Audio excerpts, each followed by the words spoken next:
Real Maharashtra 24 news, आम्ही दाखवतो सत्य. परभणी जिल्ह्यातील पूर्णा तालुका येथे राजश्री शाहू विद्यालय व कनिष्ठ महाविद्यालय आहेरवाडी या शाळेमध्ये मध्यान्ह योजनेसाठी ठेवलेला निकृष्ट दर्जाचा कीड लागलेला तांदूळ ठेवण्यात आला. सदर तांदळामध्ये मोठ्या प्रमाणात कीड आढळून आली असून तो विद्यार्थ्यांच्या आहारासाठी वापरला जात होता.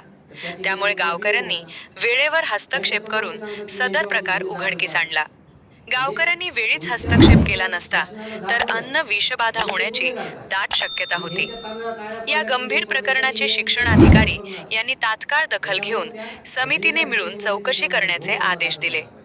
सदरील प्रकरणांमध्ये समिती नेमून संबंधित अधिकारी व कर्मचारी यांच्यावर फौजदारी स्वरूपाचे गुन्हे दाखल करण्याची मागणी वंचितचे तुषार गायकवाड व शिष्टमंडळातील पदाधिकारी मुझफ्फर खान, यशवंत सोनवणे, सिद्धार्थ उघरे, अनिल सूर्यवंशी, मेजर बापू खंदारे व इतरांनी केली.